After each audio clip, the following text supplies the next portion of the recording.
Okay, on video tu.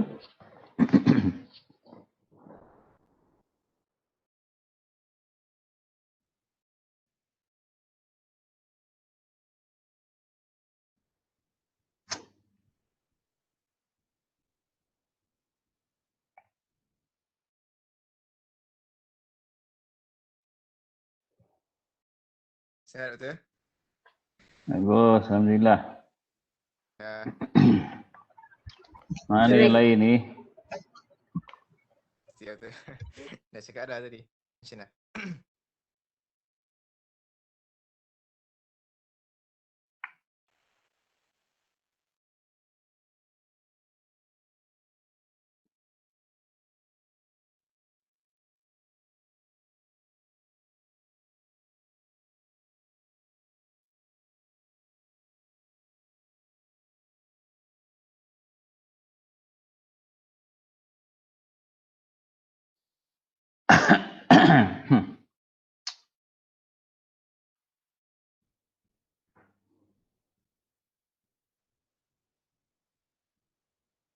Okay.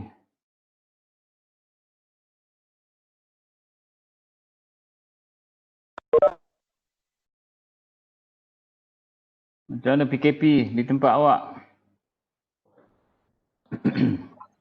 Lama je doktor. Banyak juga Biasa. kita. Biasalah. Sama je doktor. Sibuk juga kereta kat jalan raya tu. Mula orang kita ni tak faham lagi. Pergi kerja kot doktor. Pergi kerja kot. Pergi kerja tak apa. Tapi itulah dia. Sama-samalah kita observe. Yang penting jangan leka tu. Yalah, daripada awal dulu, daripada bulan 3 dah hampir setahun. Tapi apa nama, kita punya masyarakat ni masih sebahagian ni tak belajar-belajar. Yang dikatakan hadkan aktiviti, hadkan pergerakan yang tak perlu, masih lagi tak tak dipahami. Kadang-kadang saya pergi ke shopping mall tu ataupun pergi ke supermarket tu beli barang-barang keperluan, habis semua satu family datang dengan anak kecil, dokongnya lah, maknya yang tua pun dibawa. Itu satu tanda lah dia tak faham sebenarnya. Patutnya tak perlu bawa. Tak tahulah ke awak ada bawa-bawa juga anak kecil seret masuk sana kemari. Jadi kena itulah, jangan leka. Sebab kita ni masih lagi ni kalau you tengok sejarah pandemik dalam dunia ni, ada yang satu ketika tu sampai 4 tahun 5 tahun dia Black Death dekat Eropah tu. 4 tahun dia penyakit tu, pandemik tu. 200 juta orang mati tu. So jadi kita kena hati-hatilah. Kita tak nak jadi macam di Amerika, di UK dia dah ada second variant of virus tu. Jadi itulah, ingat-ingatkanlah kawan-kawan, adik-beradik, bergerak ataupun berjalan dengan tujuan-tujuan tertentu sajalah. Yang asas saja, yang ada sekejap tu penuh Langkawi, penuh ni, semua penuh. Pantai penuh, saya pun tak faham. Bukan tak boleh pergi waktu lain, tapi mungkin tak tahulah, ni belum faham. So jadi kita ingat-ingatkanlah. Alright.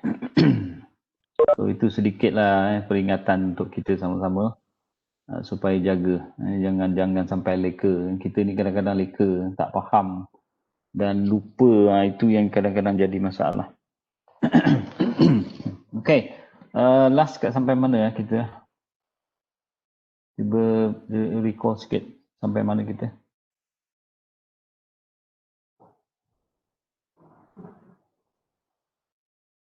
Doktor, memang kena buka kamera ni ke? Buka sekejap. Kita start saja, terus boleh off lah. Sampai instrumen kajian Doktor. Kita settle instrumen kajian. Sampai instrumen Instrumen dah habis. populasi pun dah, instrumen pun dah. So kita pergi kepada analisis data. Analisis data. Okay. Alright. Ramai lagi. Yang lain tu belum buka lagi video tu. Jadi saya. Kita semua berapa orang?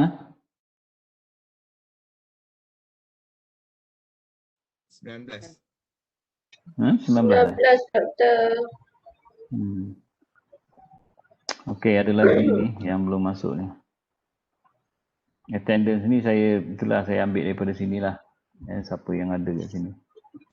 Dan sebenarnya bukan masalah datang tak datang tu. Masalah tahu tak tahu apa benda yang nak dibuat dan sebagainya tu. Okey, sebelum kita pergi kepada topik analisis data tu. Saya share sikit. Saya tengok semula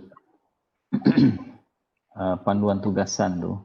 Saya tak tahu setakat mana sekarang perkembangan dia. Sekejap ya.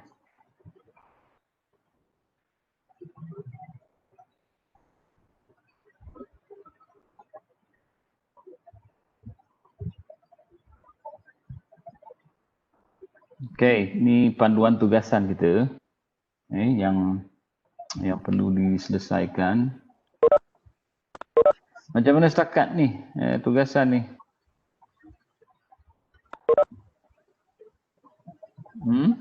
Any feedback? Tugasan 1, proposal penyelidikan. Apa perkembangan? Dah siap? Dah selesai?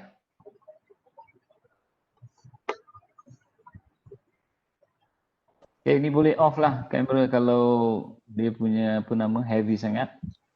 Boleh off lah. Okay, cuba respon sikit yang tugasan 1 ni.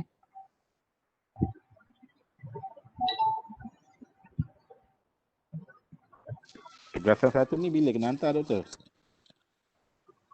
Nampak tu dah nak habis kelas, dah nak habis semester baru nak tanya lah. Sebab saya tengok e-learning tu tak buka lagi kan? Apa dia? Nak hantar melalui e-learning ke ataupun email ke Doktor? Itu nanti saya bukakan dalam e-learning. Ni saya nak tanya lah ni, dah setakat mana, dah siap ke? Belum? Dah selesai dah? Ke belum lagi? Senyap aja semua ni? Belum lagi Doktor. Saya mengaku. Senyap aja semua ni. Yang lain macam mana ni? Saya tak siap lagi doktor. Tak, okey. Sekarang ni apa masalahnya yang jadikan sampai tak siap? Tak pandai buat ke? Tak reti nak buat ke? Atau macam mana ni? Nak buat ayat tu Doktor. Apa bukan ayat tu? Tak sampai-sampai Doktor. Apa yang susah sangat buat ayat? Cuba tengok dekat sini apa yang perlu ditulis. Sebab Ustaz ni banyak sangat guna ayat Doktor sampai tak terkeluar dah ayat. Ya, sebab kena refer ke kajian tu. Kajian bukan, tu yang penting tu.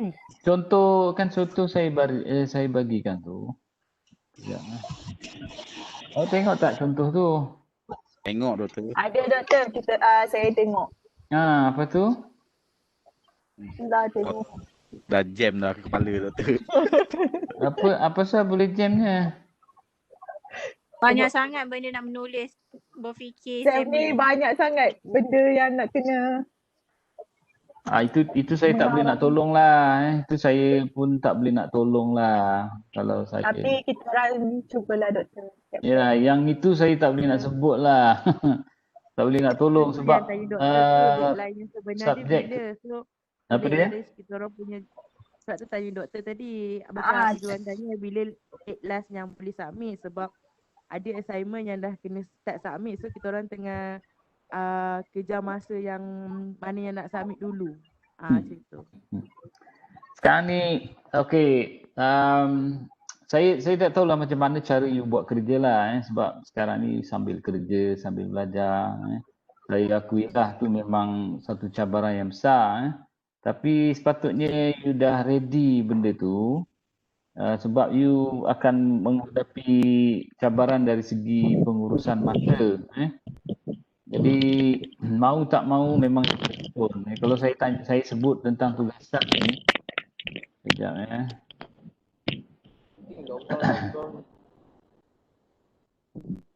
Kalau saya apa nama tu tunjukkan tentang tugasan ni. you dah tengok kan dia punya tugasan ni kan? Betul? Dah doktor. Ada tengok. Kalau awak tanya saya bila kita kena hantar? Memang dah kena hantar dah. Nampak kan? Sebab tu saya kata you tak baca betul-betul ni sampai tanya saya bila kena hantar apa semua tu. You tengok tu, semua ada selewat-lewat minggu ke-10. Tapi tak ada yang tanya saya pun. Minggu ke berapa, 10 boleh undur sikit ke, tak ada. Tapi cuma tanya bila nak kena hantar. Macam mana awak baca ni? Okey, gini. Tentang dari segi pembahagian masa tu, saya percaya you boleh buat lah Saya boleh buat. Tapi mau atau tidak, semester ni berapa kursus you ambil? 5 doktor. 5. You tak discuss dengan you punya penyaras apa Dr. Mahyudin Doktor Mahyudin. You tak discuss dengan dia ke? Maksudnya doktor discuss. Yelah, you tak discuss dengan dia ke tentang apa nama tu? Berapa kursus kena ambil apa semua tu? Kursus memang ditetapkan 5. Patutnya Sam ni ada makmal tapi kan sebab sebab COVID. So jadi subjek-subjek yang teori yang bawa ke depan doktor. Mungkin sebab tu kot yang banyak kelas subjek jadi banyak yang semua teori yang berat sikit Sam ni. Okay, so jadi ini dah nak habis semester ni. Dah minggu ke minggu 12, minggu depan dah minggu 13 Yang membuat tu? Kita ada 2 minggu lagi kuliah sebelum masuk minggu peperiksaan tu kan. Okay, so jadi tugasan ni sebab tu saya berikan contoh kajian ni saya bagikan contoh kajian ni. Siapa yang dah tengok kajian ni? Saya dah tengok doktor. Siapa yang tengok? Aziza? Yang lain dah tengok lah? Dah. So ini contoh lah macam mana dituliskan okay. Cara menulis, cara membincang. Ini nak menguji kita punya kemahiran maknanya kalau kita buat tugasan ni sebenarnya kita melatih kita punya kemahiran menulis ni dia berkaitan dengan cara mana kita mengajar, okay? Cara mana kita mengajar, cara mana kita menyampai dan cara mana kita menerang. Ini sebenarnya peluang untuk kita belajar, okay? Belajar menulis, melalui menulis ni cara mana kita menerang dan juga cara mana kita menyampai. Itu dia punya antara tujuan penulisan ni sebab tu dia bila menulis ni seolah macam kita bercerita. Okay, bercerita and then apa yang kita ceritakan, sebelum kita cerita kita tuliskan, buatkan point-point form apa yang nak dituliskan. So point 1, point 2, point 3, point 4, point 5 baru kita tulis. Okay, point 1 tentang apa? Tentang ni. So cerita tentang ni, apa yang kita nak cerita. Bila kita nak cerita, ini nampak kajian-kajian lepas kan, macam yang saya sebut dulu kan. Cari kajian-kajian lepas berkaitan dengan topik yang kita rasa kita minat nak buat. So, kita carilah kajian-kajian lepas. Itu dari sinilah cara menulisnya, kita tengok kat situ. Okey. Jadi kat sini awak tengok tu cara penulisan, cara penulisan. Satu proposal penyelidikan ringkas. Saya tak kata macam ni. Okey, tak adalah sampai macam gini bab 1 2 3. Tetapi proposal tu ringkas saja. Yang perlu dibuat kalau saya boleh recap dia punya kerja yang perlu dibuat kita perlu kenal pasti masalah dalam konteks pendidikan pembelajaran dan pengajaran di sekolah. Sebenarnya nak mengingat tentang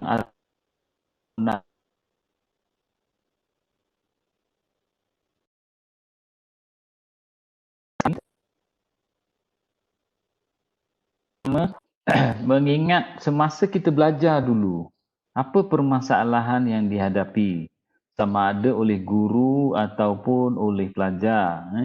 Itu pun kita boleh recap. Kita boleh recall semasa kita belajar dulu. Ataupun kalau kita sekarang memang di sekolah, so kita mungkin boleh gunakan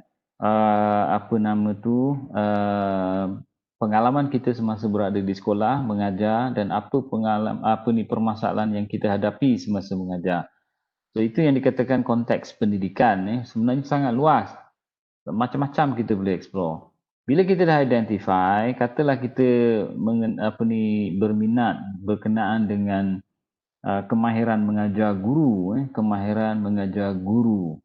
dalam mengajar RBT, kemahiran mengajar guru. So kita carilah kajian-kajian lepas berkenaan dengan masalah tersebut.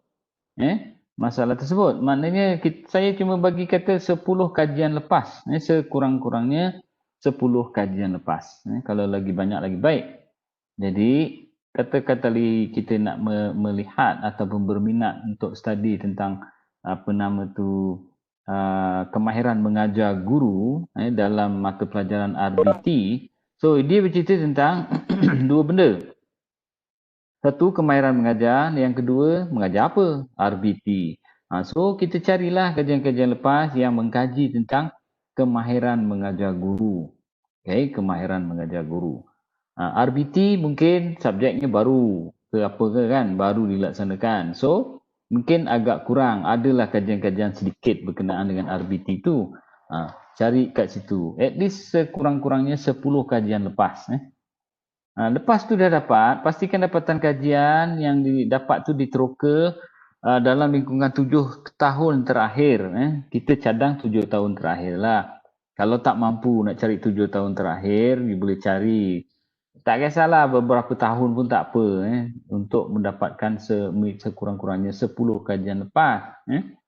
10 kajian lepas. Lepas tu dah kumpul, buat perbandingan. Ataupun penulisan. Perbincangan berkenaan dengan kajian-kajian lepas berkenaan. Saya rasa saya ada share dulu kan? Ada tak? Saya ada share lah dulu. Ada kan? Ada yang timetable tu kan? Cara menulis apa semua tu kan? Ada, Doktor. Saya ingat saya ada share dulu. Saya tunjukkan macam mana menulis perbincangan tu. So tuliskan and then cadangkan kaedah ataupun reka bentuk and then seterusnya lah dia punya format penulisan macam gini lebih kurang. Okay, apa yang perlu ada dituliskan? Satu, pengenalan. Dua, latar belakangnya, kenapa ataupun apa yang kajian-kajian lepas yang dah pernah orang buat berkenaan dengan kemahiran mengajar guru. So ceritakanlah tadi yang kata 10 kajian lepas, 10 kajian lepas. Lepas tu pernyataan masalah and then tuliskanlah apa dia punya objektif kajiannya, apa yang kita nak tengok. Kemahiran guru dalam aspek apa? Kemahiran menerang, kemahiran menggunakan bahan, kemahiran menggunakan alat bantu, kemahiran apa? So dalam kemahiran tu sendiri banyak dia punya pecahan-pecahan. So kita nak apa nak tengok. Kalau kemahiran menerang, kemahiran menggunakan alat bantu, kemahiran menggunakan bahan bantu. Itu antara objektif yang kita nak tengok di bawah permasalahan kemahiran mengajar guru. Dan masuklah persoalan kajian. And then reka bentuk. 6.0 dia punya reka bentuk. So apa yang kita perlu tuliskan dalam reka bentuk? Ini apa nama tu dalam 6.0 adalah dia punya apa nama tu metodologi. Yang satu daripadanya reka bentuk, and then persampelan, kemudian instrumen, and then analisis data. So hari ini kita cuba nak tengok analisis data. And then selesai. Selesai apa nama tu senaraikan rujukan yang kita gunakan dalam apa nama dalam 2.0, 1.0 ataupun mungkin ada 6.0. Masukkan senarainya kat situ. Ikut format penulisan UTM. Okay? Itu saja yang perlu dibuat. Ada soalan? Yang ada. Yang tadi kaedah kajian tadi kan. Kan kita ada cari 10 apa tu? 10 yang lama kan. Jadi Kajian-kajian lepas. Kajian-kajian lepas tu. Contoh kalau kajian lepas tu ada 4, 5, 6 kaedah yang digunakan, maksudnya kena terangkan jugalah 4, 5 kaedah yang digunakan, so kita compare kan. Macam tu ke? Kalau yang tentang latar belakang tu, kita menuliskan, ni dalam proposal lah, dalam menuliskan, membincangkan kajian-kajian lepas tu, yang perlu kita bincangkan adalah dia punya dapatan kajian. Dapatan kajian dia. Alright? Jadi kalau yang kaedah yang digunakan itu, yang itu untuk kalau perbincangannya biasanya itu orang buatkan di dalam bab 2. Bab 2. Jadi dia bincang secara detail, termasuklah dia punya kaedah yang digunakan, berapa ramai sampel ataupun responden yang digunakan, apa instrumen yang digunakan. Itu biasanya dituliskan dalam bab 2. Okay? Tapi yang ini saya tak minta sampai peringkat macam tu. Saya cuma perlukan penulisan dapatan kajian. Sebab tu kita sebutkan kat sini dapatan kajian. Kajian-kajian lepas, berkenaan dengan dapatan kajian-kajian lepas, macam ni. Apa yang mereka dapat? Biasanya dapatan kajian tu dituliskan dalam abstrak. Dalam abstrak. So dalam abstrak tu kita dah boleh gunakan apa dapatan kajian. So gunakanlah yang itu. Jadi itu yang saya kata tadi, kalau untuk tugasan ni cuma cerita ataupun bincangkan tentang dapatan kajian saja. Yang apa perbandingan reka bentuk lah apa semua tu, yang itu biasanya dibuat perbincangan dalam bab 2. Tetapi untuk tugasan ni kita tak perlu sampai peringkat macam tu, sebab bab 2 ni kenapa kita boleh buat macam tu? Sebab dia merupakan satu bab yang panjang, yang boleh memberikan kita ruang untuk menulis dan membincangkan kajian-kajian lepas dengan panjang lebar. Kalau yang ini tak ada ruang, you tengok dekat situ 5 muka surat, maknanya kita tak ada ruang untuk bincangkan kajian-kajian itu dalam semua aspek. Jadi kita cuma ambil dia punya kajian-kajian lepas. Itu tujuannya untuk kita belajar macam mana menuliskan latar belakang masalah. Okay? Kalau you perhatikan dekat sini, apa yang dituliskan dalam perbincangan latar belakang masalah ni, dia pun tak cerita pasal kaedah ataupun persampelan. Dia cuma cerita tentang dia punya dapatan kajian dia saja. Dalam dapatan kajian sahaja yang dibincangkan dalam bahagian sini.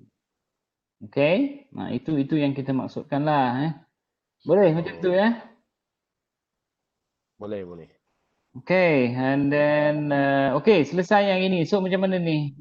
Nanti saya upload lah. Saya sediakan platform tu. Kita sekarang 15 hari bulan. Sebab kita akan hujung bulan ni akan selesai kita punya perkuliahan. Kita punya perkuliahan ada lagi 2 minggu perkuliahan. So akan selesai. So lepas itu dah masuk minggu peperiksaan ataupun minggu study. Minggu ulang kaji dan peperiksaan. So nanti saya akan sediakan platform tu untuk submit. Saya target dalam paling lewat pun 25 hari bulan lah. 25 hari bulan. Ini bukan masalah besok exam hari ni hantar. Kalau ikut tarikh macam gitu boleh nak bagi, tapi masalahnya pada saya lah. Saya nak perlu menanda dan sebagainya. Jadi dia punya tempoh dia memang kalau ikutkan kita dah set. Tapi kerana ada masalah macam ni, so saya mungkin saya akan ganjakkan sampai kepada 25 hari bulan. 25 hari bulan. That is the last date. Maknanya kalau siapa tak submit pada masa tu, maknanya tak boleh buat apalah. 25 hari bulan. So saya akan setkan semuanya 25 hari bulan lah. Doktor, nak tanya. Kalau macam kita hantar dulu kat doktor, tapi sebelum 25 bulan, kayaknya nak bagi doktor semak dulu, boleh? Boleh. Boleh saja. Lepas tu kita buat pembetulan lah semula. Boleh. Tapi kalau itulah saya kata, saya selalu tanya dalam grup, apa cerita dalam progress lah, apa semua. Seorang pun tak ada yang hantar draft. Jadi itu yang saya kata, kalau hantar draft pada awal, at least saya ni kena macam gini, kena macam gini. Kalau tak ada draft tu, manalah saya tahu betul tak betul. Kiranya doktor, kalau kita hantar draft tu, email dulu boleh? Okey, saya sediakan dalam platform tu, nanti saya akan buat satu platform hantar untuk semakan sampai berapa hari bulan. Saya nak tengok dia punya semakan tu, saya akan semak, saya nak pastikan supaya ada draft yang dihantar dalam e-learning tu, and then baru boleh saya semak, baru saya boleh semak. Kalau tak nanti kalau dalam email tu nanti dia berkecamuk, dalam email tu macam-macam ada. Saya akan set dalam e-learning lah, dalam e-learning. Okey doktor. Okay. Alright, itu dia punya ni. You kena ingat dia punya markah dia tu 40%. 40%. Jadi kat situ ni tugasan individu, right? Tugasan individu. And then tugasan 2 ni, saya sebenarnya ialah kalau ikutkan dekat sini, dia punya tugasan ni sekarang ni dia ini secara berkumpulan ni. Ini secara berkumpulan yang tugasan 2 dan 3 ni.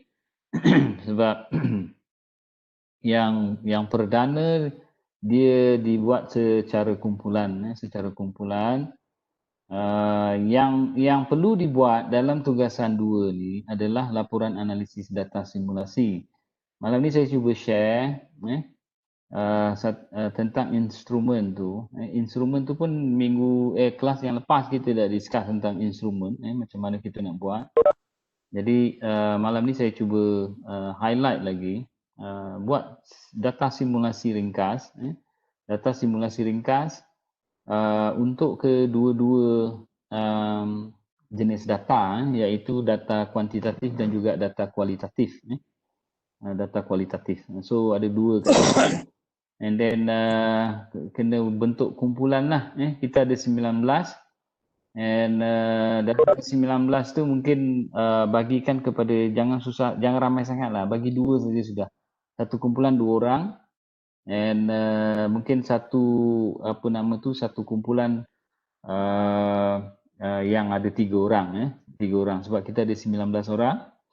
So jadi mungkin kita akan ada satu kumpulan yang 3 orang. So jadi seorang buat data simulasi kuantitatif, seorang lagi buat data simulasi kualitatif. Ini sebenarnya sebagai latihan lah, lebih kepada latihan. And then rakaman video you bentang, and then you rakamkan. Bentangkan yang ini nih, tugasan 2 ni apa benda yang dibentangkan, data contohnya. Kalau dalam tugasan 2 ni, apa yang perlu dibuat adalah satu, you cerita tentang apa nama instrumen tu, instrumen yang disediakan, iaitu kalau simulasi data kuantitatif, kita pakai questionnaire sajalah. Yang lepas tu kita dah tunjukkan questionnaire. And then satu lagi protokol temu bual, protokol temu bual. So saya akan bagikan contoh nanti untuk digunakan.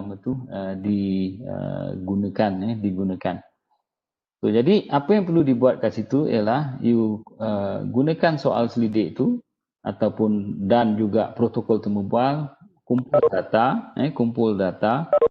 and then buat analisis. Hari ini kita akan cuba discuss analisis data. Buat yang simple saja analisis.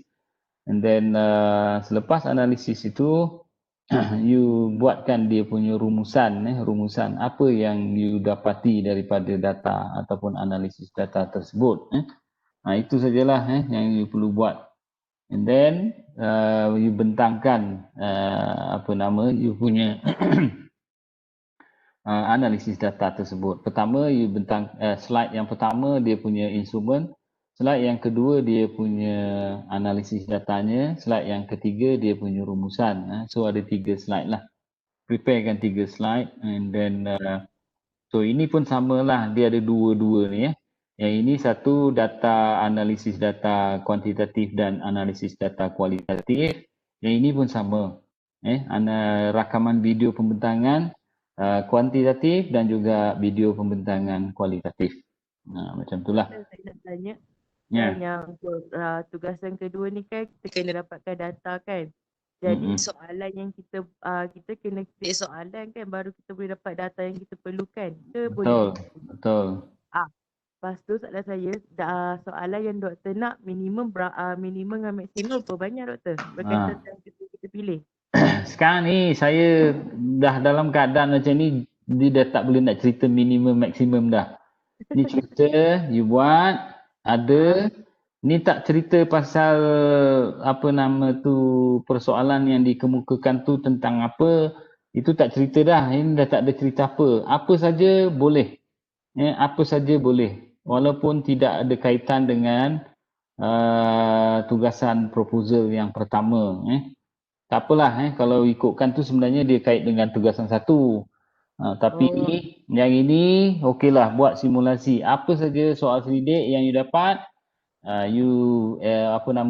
edarkan kepada kawan-kawan. Kita ada 19 dekat sini. So kawan-kawan semua menjawab lah. Kawan-kawan semua menjawab. So akan ada 18 jawapan ataupun respon dalam analisis data tersebut lah. And then satu lagi yang kualitatif pun sama. So saya cadangkan untuk yang ini tak perlulah nak buat temu bual. Buatkan dalam bentuk soal selidik. Soal selidik supaya kawan-kawan pun sama boleh respon. Jadi semua akan respon kepada paling tidak 18 kali respon. Right? 18 kali respon. So you edar sama-sama antara you ada 19 orang. So you edarkan and then serahkan balik kepada kawan-kawan. Okay? Doktor, contoh saya pernah buat macam kaji selidik dekat tempat lain kan. Saya boleh guna data tu lah? Ke tak boleh? Ke kena baru? Tak kisah, kalau you nak pakai yang itu pun boleh. Tak ada masalah. Tak ada masalah you nak pakai. Tapi dia punya laporan macam tadilah. Yang macam saya kata tadi. Okey. Okay, so jadi sesiapa yang dah buat, boleh gunakan. Boleh gunakan. Sesiapa yang tak ada, buat and then edarkan kepada kawan-kawan. Kawan-kawan jangan lupa bila diedarkan, jawab terus, pulangkan balik. Secara online sajalah, tak perlu kan. Okay. So ada soalan tugasan 2 dan 3 ni. So you bagi 2 lah, satu orang buat kuantitatif, satu orang buat kualitatif. Nanti saya bagikan contoh lah supaya boleh dibuat secara online tanpa melalui interview ataupun temu bual. Jadi sebab kalau temu bual nanti takut tak sempat nak buat. Okay. Right, saya setkan ni pada 25 hari bulan lah. Semua 25 hari bulan. So you ada 10 hari untuk selesaikan ni. Itu je lah maksimum yang boleh kita bagikan tu ya. Terima kasih doktor. Alright. Nanti saya akan setkan kat sini untuk submission tu. Dia punya link untuk submission tu.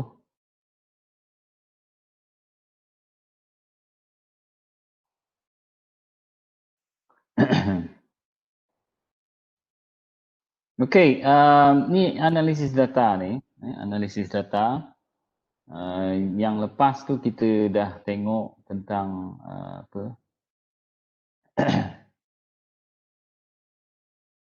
instrumen data kuantitatif. So ni kita cuba tengok pula analisis data kuantitatif. Kuantitatif. So ini dia punya slide ni pun ada dalam e-learning tu. Saya dah uploadkan dalam e-learning. Jadi kalau cerita analisis data kajian kuantitatif, kita bercerita tentang statistik. Statistik. Jadi bila sebut statistik, ini related to kajian kuantitatif lah. Jadi dalam analisis statistik ni ada dua kategori yang ataupun jenis statistik yang boleh digunakan dalam kajian kuantitatif. Satu statistik deskriptif dan statistik inferencing. Siapa pernah guna SPSS? Tak pernah. Tak pernah guna, Doktor. Doktor. Sekejap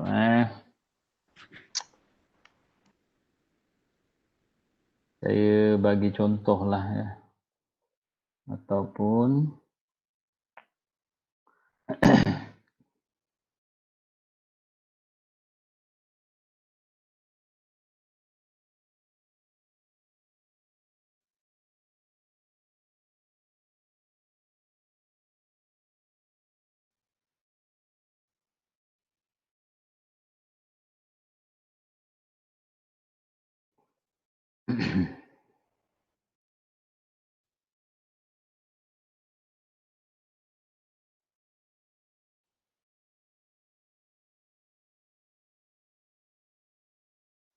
okey, ini data SPSS. Ini data SPSS, software SPSS.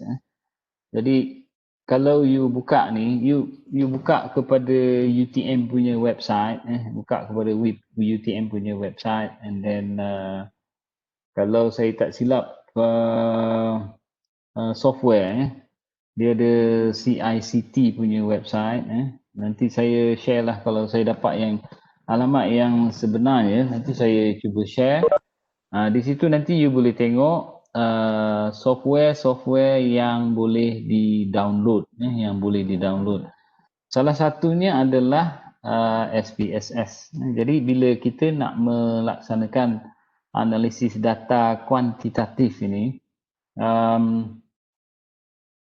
biasanya orang banyak menggunakan SPSS, walaupun ada yang menggunakan software-software yang lain.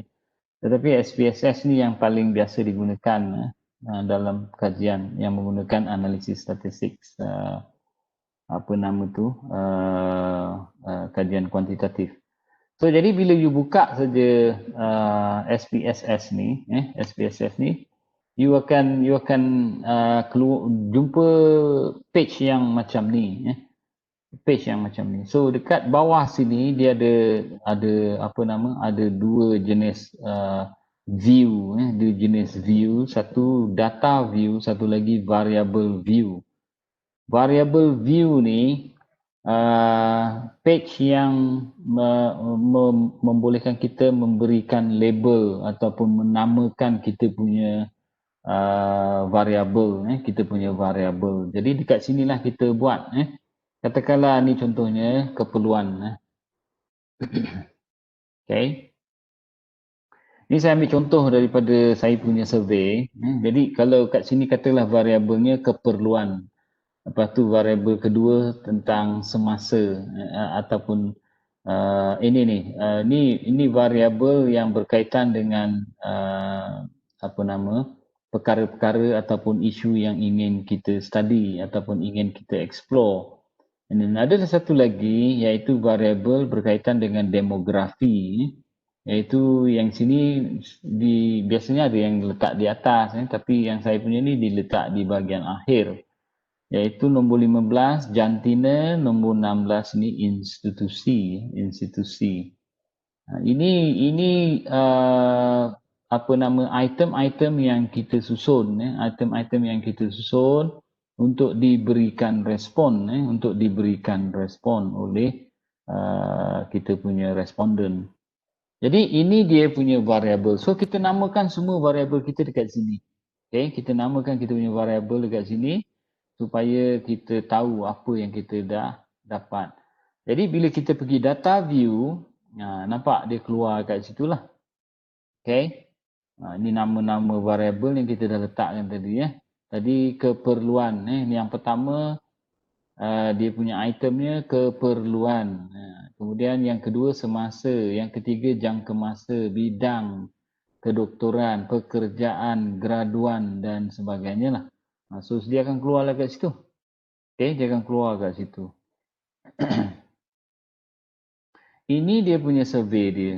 Survey dia kejap ya.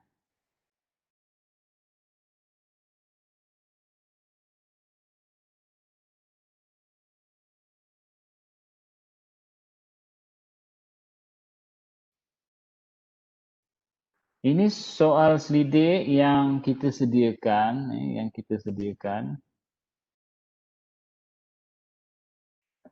soal selidik yang kita sediakan untuk dijawab lah, untuk dijawab. So dia macam gini lah soal selidiknya. Right, ni dia soal selidiknya. Ini bahagian kandungan program soalannya.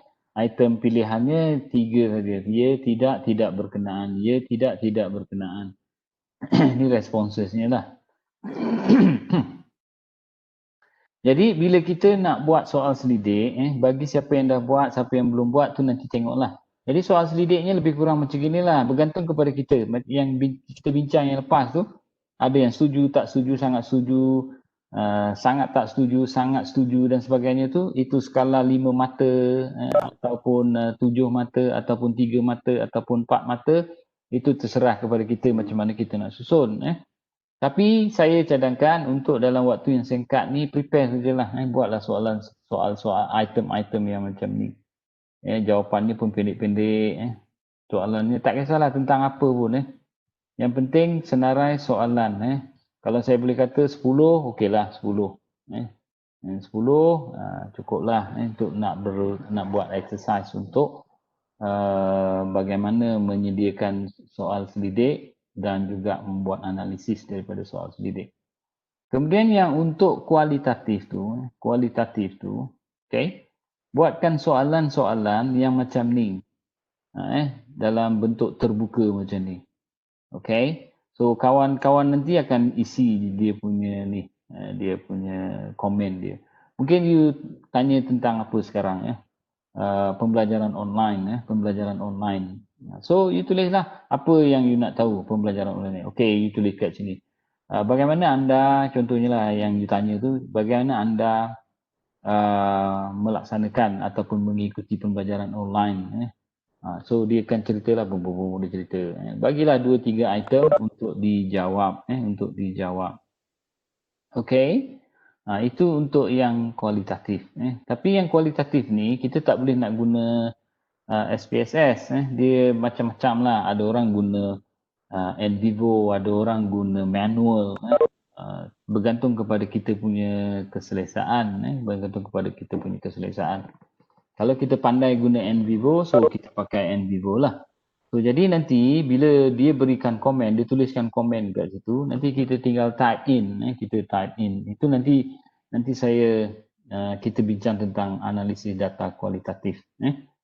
So bagi yang tak untuk pengumpulan data itu, siapkan soalan-soalan ni, ada 2, satu yang bentuk soalan tertutup, questionnaire untuk kajian kuantitatif, yang satu lagi yang berbentuk terbuka untuk kajian kualitatif. 2 soal selidik yang berbeza lah. Jadi you ada kumpulan 2 orang, satu discuss dulu apa yang perlu ditanya, and then seorang buat yang kuantitatif, seorang buat yang kualitatif. Mungkin yang kuantitatif tu kalau tak ada, kosong terus, buatlah 10 item ke, bertanya tentang apa saja berkaitan tentang pandemik COVID-19, pembelajaran online, atau apa sajalah. 10 item. Kemudian yang untuk kualitatif tu tanyalah dalam satu item, 2 item. Okeylah, itu memadai sebagai latihan. Okay. So dalam SPSS ni dia akan bercerita macam ni lah. So kalau you perhatikan kat sini, so kita akan key in. Tadi yang kan saya tunjuk kat sini, dia punya respon dia tidak berkenaan. 1, 2, 3. 1, 2, 3. Kita punya kod lah, kod kita sendiri. Kalau dia katalah contohnya dia tick ya, maknanya pada kita 1. Kita kod ni kita yang simpan lah. Dia tak tahu apa pun. Okay. So dia cuma tick saja. Kita punya kod kotak pertama ya tu untuk nombor 1.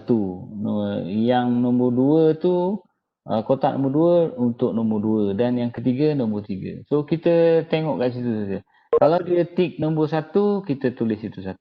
Kalau dia tick nombor 2, kita tulis dia nombor 2. Macam inilah. Kalau dia tick nombor 3, tak berkenaan, kita tuliskan nombor 3. Macam itulah seterusnya semasa kita memasukkan data dalam SPSS. Okay, sampailah selesai. Okay. Bila dah selesai, barulah kita boleh cerita untuk menganalisis. Okay. Alright, ada yang nak tanya? Ini contoh analisis lah. Kat sini kita ada deskriptif. Kita nak tengok apa. Jadi kalau kita dah buat edaran soal selidik itu, kita dah buat and then kita masukkan dalam SPSS. Kita ceritalah kat sini apa yang kita nak. Frekuensi contohnya ya. Jangka masa ataupun katalah keperluan ke apa saja yang kita nak tengok. Kalau semua sekali kita nak tengok frekuensi contoh macam itulah. Dan kita run dia punya analisis. Dan kita nampaklah dia punya table dia. Inilah dia dapatnya. Okay. Dia punya skor yang dicatatkan oleh kita punya responden. Okay. Macam skor 1, dia punya frekuensinya 9.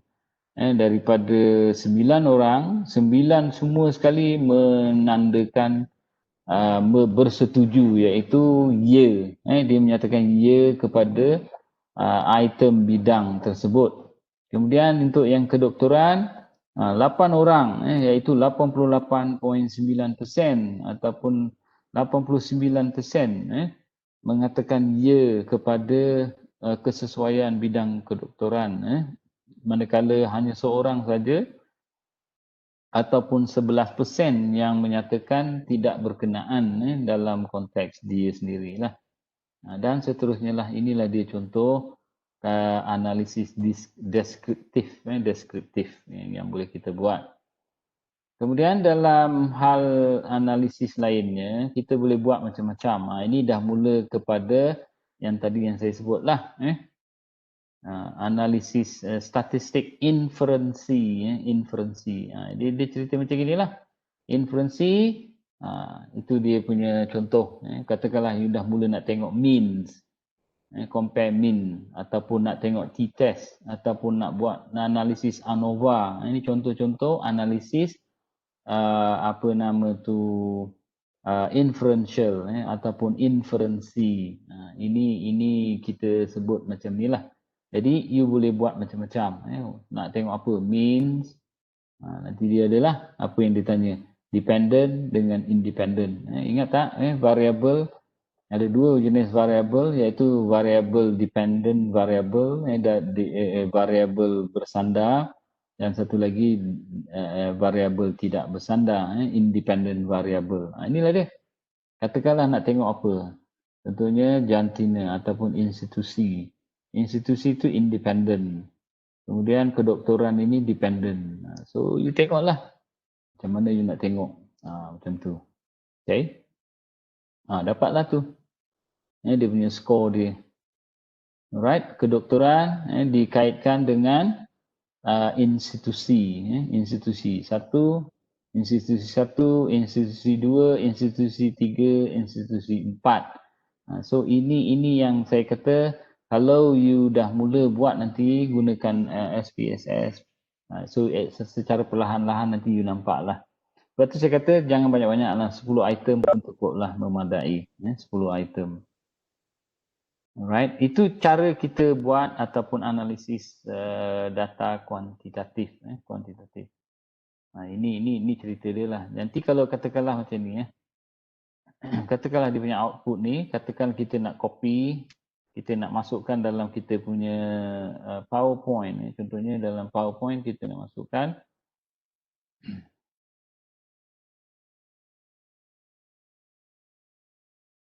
sekejap ya.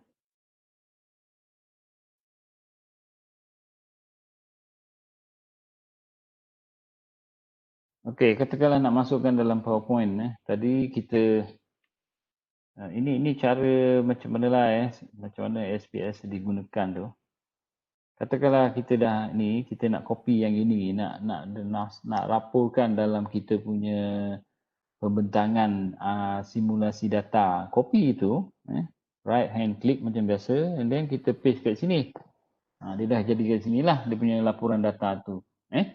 Laporan data tu. So ini antaranya contoh yang mungkin kita akan laporkan dalam kita punya pembentangan. Alright, so itu dia punya ni. Saya tunjukkan yang ini dulu. Nanti kita tengok dia punya analisis ni lah. Okay. Okay, so jadi dalam hal statistik ni, kita ada dua jenis statistik, iaitu statistik deskriptif dan juga statistik inferensi. Kenapa? Apa yang kita beza dia? Statistik deskriptif.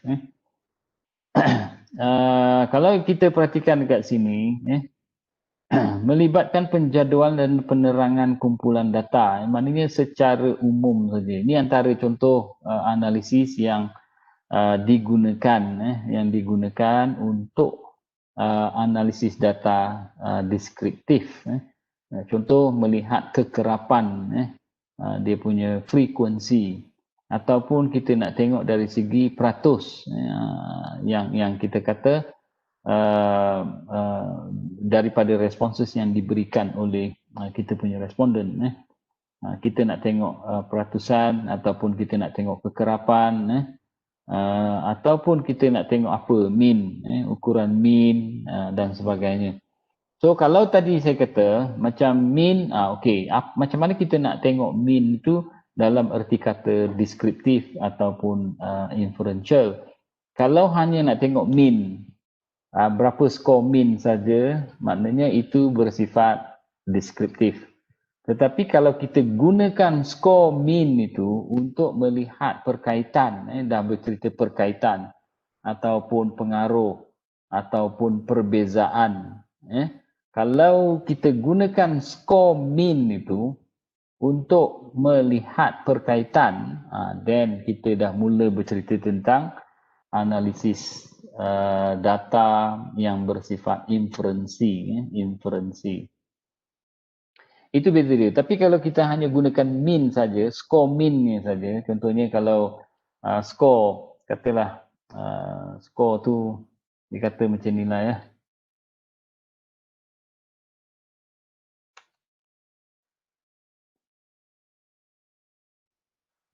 Katalah skala 5 mata, iaitu 1 sama dengan sangat tak setuju, 2 sama dengan tak setuju,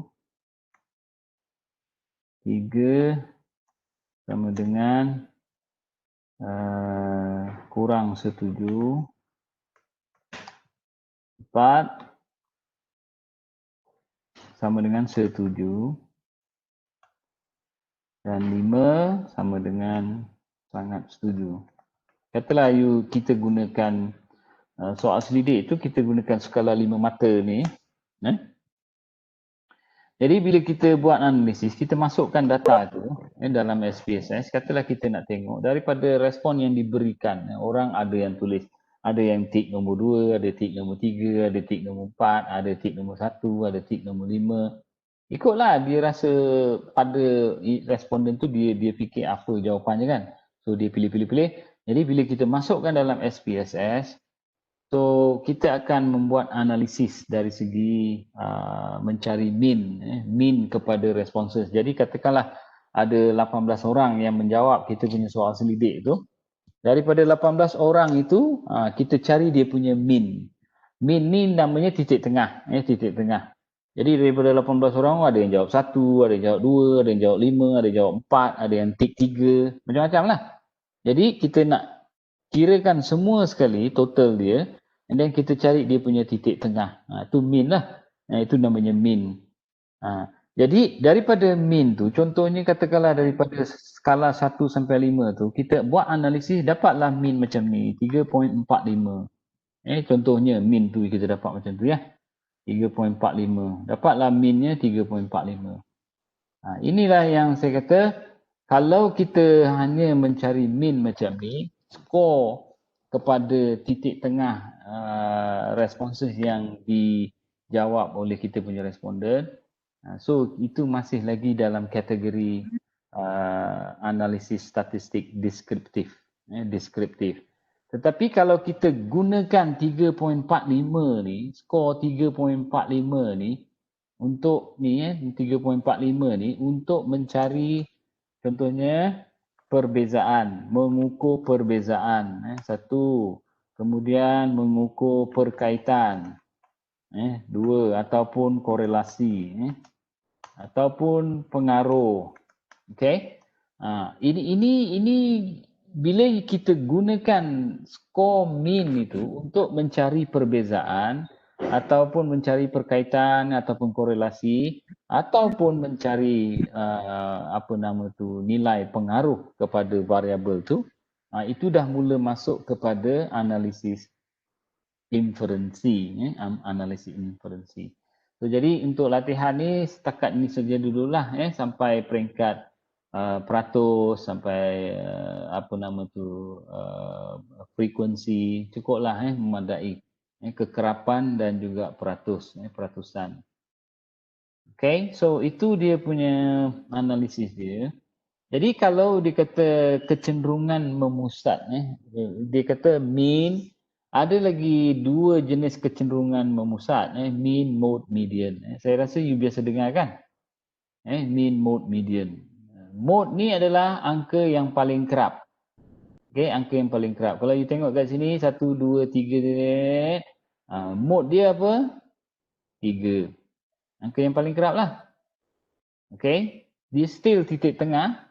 Tetapi dia punya titik tengah maknanya angka yang paling kerap ada dalam urutan nombor. Contohnya tadi skala 1, 2, 3, 4, 5 tadi tu. Kalau kita cari dia punya mode tu, nanti dia akan bercerita tentang pilihan nombor ataupun skala yang mana yang paling banyak. Itu kalau cerita mode lah. Daripada 5 skala tadi ni kan. Daripada 5 skala ni, 1, 2, 3, 4, 5, 6, 7. Sampai 5. Lepas tu kita bagi kepada kawan-kawan kita, ada 18 orang. So daripada 18 orang itu, untuk mencari titik tengah yang dalam bentuk mode dia adalah pilihan mana yang paling kerap. Jadi daripada 18 orang tu mungkin kita bila kita buat analisis menggunakan SPSS tadi, kita akan dapat skor mode dia. Mode dia. Mungkin ramai yang menandakan nombor 4. Menandakan nombor 4. So nombor 4 lah dia punya mode. Dia punya mode. Right, itu satu. Kemudian yang tadi yang kita sebut mean, mean iaitu dia punya purata, campur semua divide by jumlah berapa. Kalau tadi 18, katakanlah kita campur semua nombor tu 1, 2, 3, 4, 5 tu kita cantumkan semua, divide by 18, divide by 18, then kita dapat dia punya titik tengah. Itu dia kata purata lah. And then median ni nilai penengah bagi data yang disusun secara tertib. Disusun secara tertib. Pun lebih kurang lah macam tu. So mana katakanlah tadi ni 1, 3, 5 ni disusun secara tertib. Yang mana yang kat tengah-tengah. Katakanlah 1, 2, 3, 4, 5, 6, 7, 8, 9, 10. 10 maknanya yang mana titik tengahnya. Yang penengah dia mana 3 dengan 3. Right? kan seimbang kan, sini 4567, sini 1233. So ni dia punya median dia. Median dia tengah-tengah. Jadi kalau ada dua gini, terpaksa kita campurkan. Kalau ada 9 nombor, terus ambil yang tengah. Tapi kalau ada 10 nombor, maknanya ada 10. Tengah ni ada 2. Jadi kita cantumkan 3 tambah 3 divide by 2. Divide by 2. So jadi macam tu lah. Dapatlah dia punya skor, dia punya median. Okay, so jadi kalau kita tengok nanti dalam analisis statistik, so kalau kita menggunakan hanya skor mean, mode, median sebagai bukti kepada kita punya responden, maknanya itu masih lagi dikategorikan sebagai statistik deskriptif. Statistik deskriptif. Sedangkan statistik inferensi, ini yang kita kata tadi, apabila kita menggunakan data itu untuk melihat dalam konteks yang lebih besar, Satu contoh, ujian T, iaitu perbandingan untuk melihat perbezaan. Ujian T untuk melihat perbezaan antara jantina, contohnya lelaki dan perempuan. Kalau ujian T ni dia mengira dua min, nilai min. Tadi saya kata nilai min kan, nilai min. Dua nilai min membandingkan dua nilai min yang berbeza. Dua, iaitu jantina, lelaki, perempuan. So kita guna ujian T. Kalau lebih daripada dua, kita tak boleh guna ujian T sebab ujian T ni hanya untuk mengukur perbezaan antara dua, dua variabel, iaitu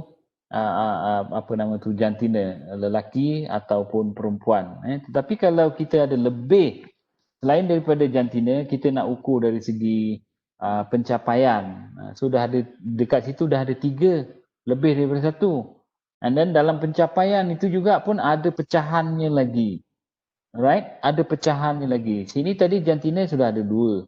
Pencapaian ni pun kalau dipecah ada 3, iaitu pencapaian tinggi, pencapaian sederhana, pencapaian rendah. So dah ada 5 dekat situ. Bila ada 5, kita tak boleh guna ujian T. So kita menggunakan ujian ANOVA, Analysis of Variance. So ANOVA, ujian ANOVA, iaitu ujian F. Yang tadi ujian T.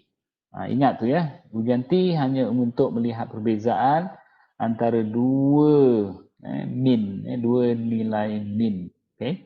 Sedangkan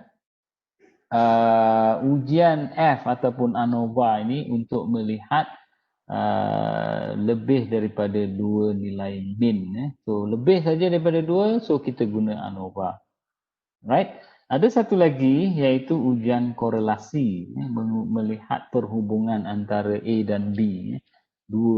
Skor dengan menggunakan skor min tadi kita melihat perbezaan antara A dan B. Contohnya jantina dengan pencapaian pelajar. Kita nak tengok korelasi antara jantina dengan pencapaian pelajar.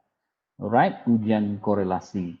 Cuma kita kena tahu, dalam hal kita menggunakan analisis korelasi ini, so kena pastikan dekat situ, nilai min macam mana. Sebab dia cerita sini antara dua nilai min. Katakan tadi jantina, pencapaian pelajar. Biasanya, kalau dalam ujian korelasi, bila kita sebut, sebab bila kita nak menggunakan ujian inferensi ni macam ujian T, ujian ANOVA dan ujian korelasi ni, kita kena tengok jenis datanya. Sebab data ni dia ada beberapa jenis, ada beberapa jenis. Sekejap ya. Data ni dia ada beberapa jenis. Sekejap. Sekejap ya. Saya ambil yang ni. Nanti assignment tu kena ada masuk semua ni ke doktor? Apa tu? Nanti kalau buat assignment yang untuk soalan-soalan uji kajian selidik tu, nanti kena masukkan semua elemen yang ada ujian T, ujian R dengan ujian F ni ke? Kan saya kata deskriptif saja. Kan saya kata apa nama frekuensi ataupun peratusan kekerapan ataupun peratusan itu sajalah. Tak expect buat macam sampai peringkat ni lah. Ingatkan tu suruh sampai sini, tu takut tu. Tadi kan saya dah sebut, tak dengar ke Murni? Aduh ya. Tak ada dengar doktor, tapi bila dah banyak-banyak dah jadi confused. Ingatkan sampai habis. Jangan confuse. Saya cuma nak cerita tentang data ni apa benda yang you perlu tahu. Okay. Sorry doktor. Mana dia punya tu? Ni dia. Alright. Now, bila kita bercerita tentang jenis data ni sangat penting untuk kita ketahui. Sebab kalau kita nak menggunakan analisis ni, kita kena tahu apa jenis data yang kita ada. Itu pentingnya. Kalau macam jadual ni, sekarang ni, kalau you tengok skala yang jenis data ni, skala yang kita ada biasanya kalau kita sebutkan data kita ni, biasanya ada 4 yang biasa kita jumpa dalam skala yang kita gunakan. Satu dipanggil data nominal, satu lagi data seler, satu lagi data ordinal, satu lagi data interval. Jadi kita kena ingat, right? Dia ada mana kejap ni?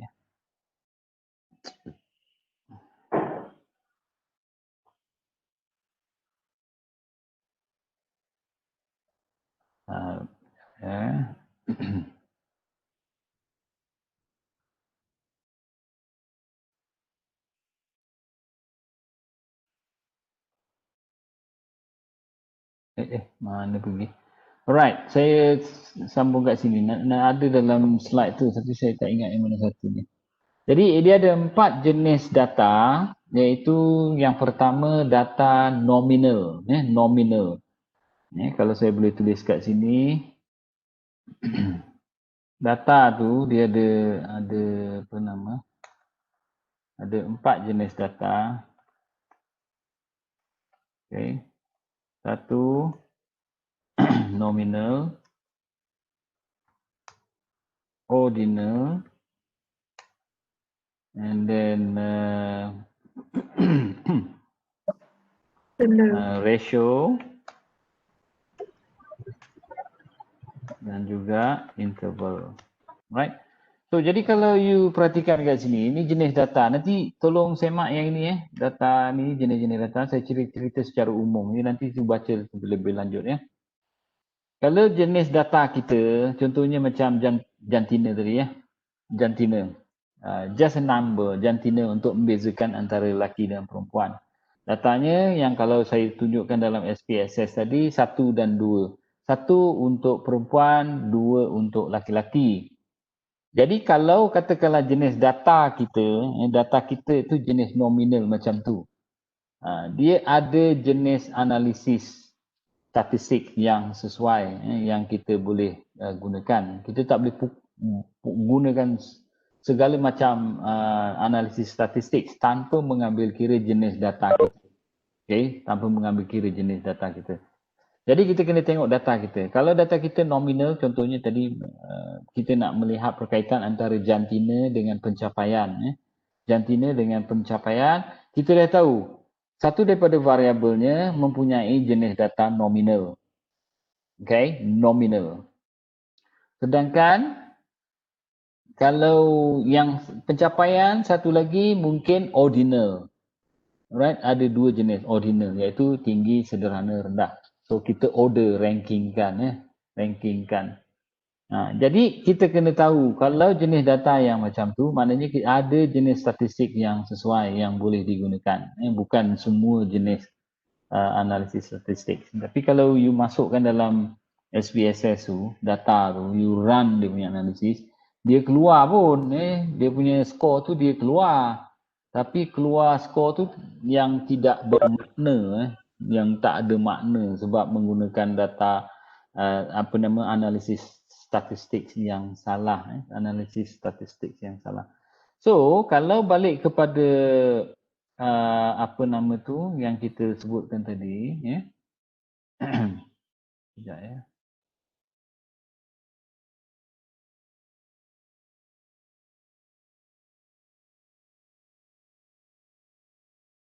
Kalau kita tengok yang tadi, ya, ini jenis analisis ni kan. Kalau katakanlah kita nak tengok ujian T,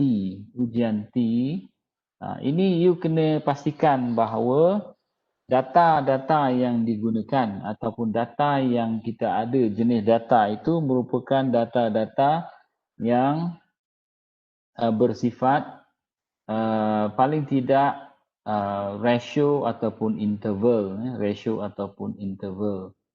Begitu juga dengan data ANOVA. Tapi sebenarnya kalau ikut dalam data analisis statistik, ramai yang menggunakan ujian T. Contohnya nak melihat perbandingan antara jantina, lelaki dan perempuan dikaitkan dengan pencapaian. So dia pun ada yang menggunakan ujian T, tak ada masalah. Ada juga yang membuat ujian ANOVA dengan melihat perbandingan mean dan dikaitkan dengan jantina, dengan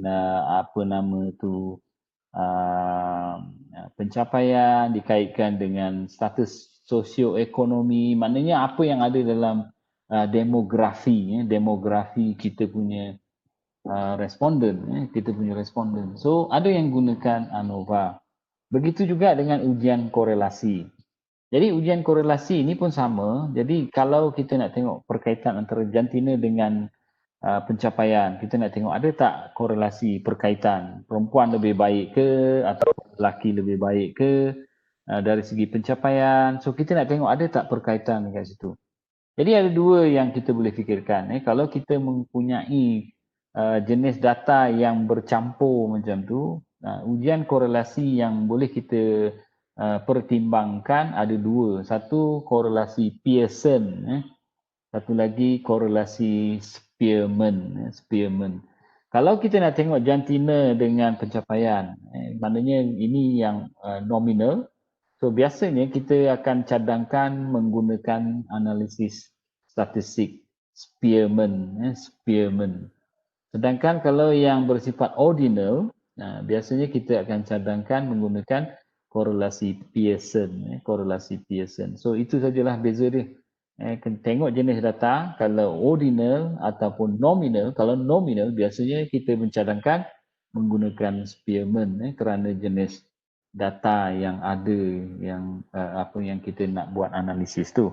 Kalau yang tadi yang bersifat ordinal dan ke atas, then kita gunakan korelasi Pearson. Tapi biasanya kalau dalam kajian PSM ni, dia taklah expect sampai ujian korelasi dan sebagainya. Dia biasanya kita mencadangkan buatlah sampai peringkat peratusan, frekuensi, mean. Dia biasanya PSM sampai peringkat macam tu. Itu yang kita expect lah, supaya dapat tahu sedikit berkenaan dengan macam mana data analisis data dilaksanakan dalam mendapatkan jawapan kepada persoalan kajian yang kita kemukakan. Okey. Ini ada beberapa contoh analisis lah yang saya masukkan dekat sini. Okey. Ini contoh, katakanlah dia ada benda-benda yang perlu difikirkan nantilah. Bila you buat PSM nanti, you supervisor you akan cuba bantu juga, akan bimbing you juga. At least setakat ni you dapat sedikit maklumat berkenaan dengan apa jenis analisis statistik yang boleh difikirkan dan sebagainya. Cuma kita nak sebut, kita tak adalah sampai peringkat nak mengharapkan you buat sampai peringkat mencari korelasi dan sebagainya, tetapi ya kita akan expect paling tidak sampai peringkat mendapatkan skor min kepada responses yang diberikan oleh responden. Okey. Ini antara ujian yang boleh kita gunakan bila ujian itu non parametrik, yang bukan parameter, yang bukan parametrik. Ini ada cerita parametrik dan non parametrik pula. Kalau yang parametrik, biasanya yang ini non parametrik. Ujian Whitney, ujian Wilcoxon ataupun ujian Kai kuasa 2. Ini dalam SPSS tu semua ada. Okay. Ini contoh-contoh saya berikan dalam ni ya. Kai kuasa 2 ni ujian T, ni ujian T ni ya.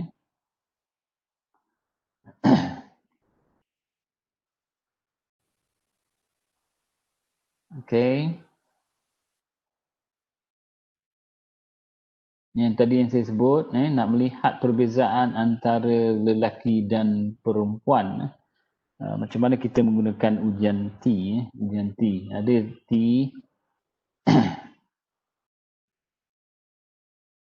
ANOVA. Nanti kalau ada ni ruang saya share dalam WhatsApp group beberapa exercises yang untuk you boleh buat praktis lah dekat rumah. Okey, ada soalan kat situ? Ni yang saya sebutkan tadi. Ni antara ujian parametrik, dipanggil parametrik. Tadi yang non parametrik, ini sekarang parametrik. Ujian korelasi. Ini tadi saya sebut korelasi lah. Okay, ini dia punya skor.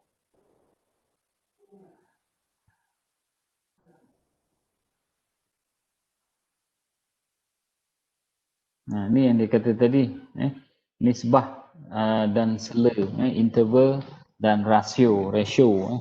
Nisbah. Jadi itu sebab tadi saya kata bila jenis data sampai peringkat nisbah ataupun ratio atau dan juga interval ataupun sela, then kita boleh gunakan analisis statistik parametrik, contohnya macam Pearson, regression, okay, regression. So itu antara jenis ni ujian regression ni kan yang boleh difikirkan untuk digunakan sebagai analisis statistik.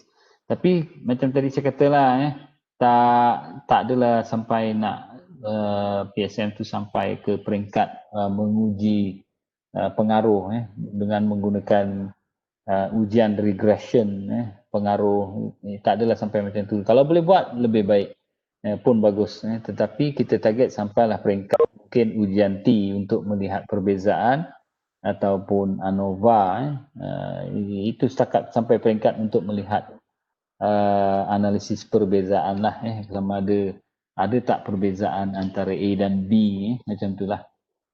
Okay, so itu saya rasa untuk target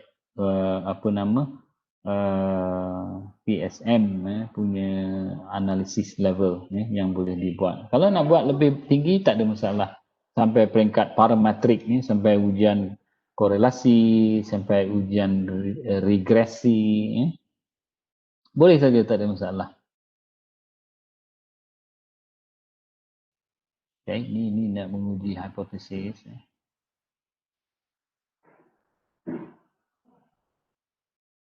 Ni yang saya kata tadi lah, kekerapan, histogram. Ni macam mana kita paparkan kita punya data, analisis tu. Kita buat macam ni pun dah sudah memadai lah. Okey, itulah sedikit berkenaan dengan ujian analisis data kuantitatif. Analisis data kuantitatif. Kalau kita balik kepada yang sini, inilah dia. Kita punya soal selidik. Soal selidik, saya tak pasti kat sini ada tak. Sekejap.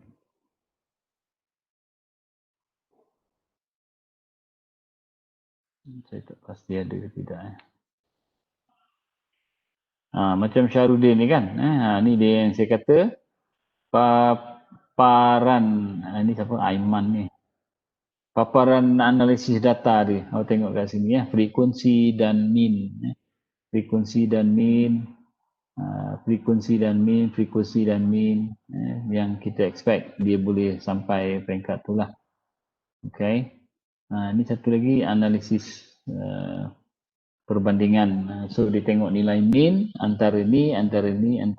So dia nak lihat perbandingan faktor-faktor yang mempengaruhi penggunaan komputer dalam kalangan guru teknikal sekolah menengah teknik Bintulu. Perbandingan antara faktor yang mempengaruhi. Satu faktor galakan, faktor kemudahan dan satu lagi faktor keyakinan. Kat sini dia nampaklah mana min yang tertinggi. Min tertinggi itu merujuk kepada itulah faktor yang paling tinggi mempengaruhi. Yang paling tinggi mempengaruhi penggunaan komputer dalam kalangan guru-guru teknikal di Bintulu. Okay. And then sebab dia tak ada soal selidik dia. Ini demografinya, ya, demografinya. Ini yang dipanggil nominal tadi, ya. Nominal tadi. Yang ini yang dikatakan ordinal. Right? Ini ordinal. Amat tak setuju, tak pasti setuju, amat setuju. So inilah dia nanti bila soal selidik ni digunakan, dia akan dapat membuat analisis min, peratusan dan juga frekuensi, kekerapan. Okay, kalau you nak gunakan soal selidik ini pun dalam you punya tugasan ni pun boleh, ambil saja, tak kisah. Ambil saja dan gunakanlah. Tapi jangan ambil banyak-banyak, ambil sikit je. Ni kan banyak, ada 20 soalan. Mungkin you nak ambil 20 saja. Okay, 20. Satu lagi orang ambil yang ni pula. Kemudian komputer. Ada lagi sini 35, ada 15. Kemudian satu lagi keyakinan guru. Ada 20. 25. So itu pun boleh. Contoh lagi kalau mungkin you nak tengok kat sini. Sekejap.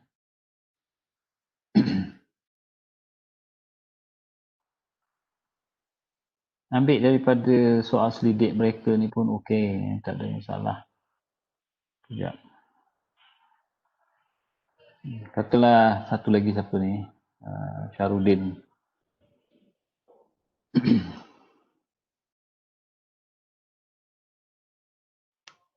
Tengok dia punya soal selidik ada tak? Oh, soal selidik ni tak ada. Cuba tengok satu lagi, Muzaifah.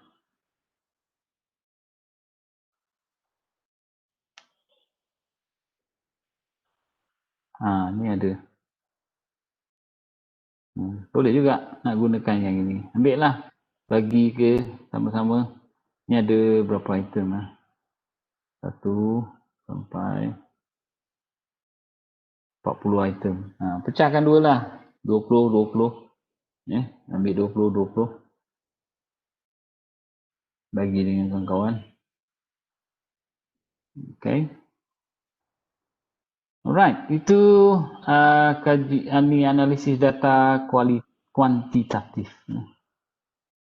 Kuantitatif. Ada soalan tak? Jangan lupa buku yang saya bagi tu, buku yang saya share tu, buku yang kat sini ni, jangan disimpan. Ni boleh ditengok dan boleh nampak dua-dua sekali lah. Dalam sini dia ada dua-dua sekali. Kuantitatif, kualitatif dan juga mixed method. Jangan lupa. Jadikan buku tu sikit-sikit sebagai panduan. Boleh baca kan? Boleh, Doktor. Boleh, Doktor. Okay. Now, yang kualitatif tadi, saya kata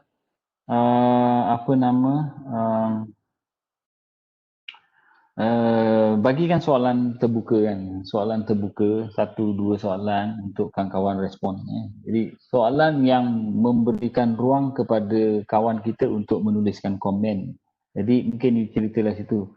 Apa komen anda berkenaan dengan pembelajaran online atau pembelajaran dalam talian? So, minta di komen. So, kawan komen lah.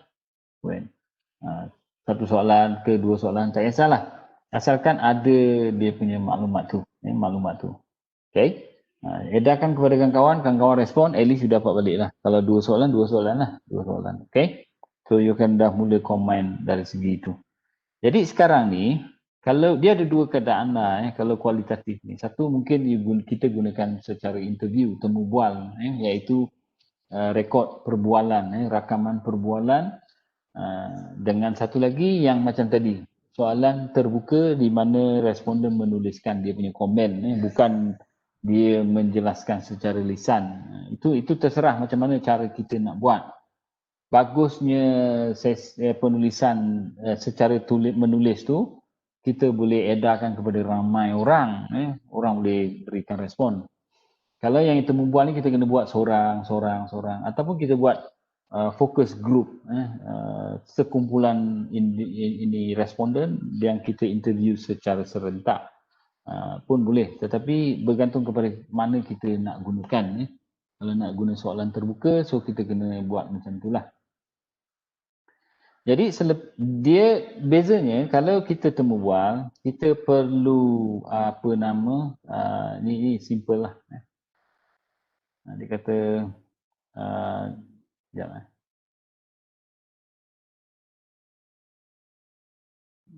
lupa satu lagi.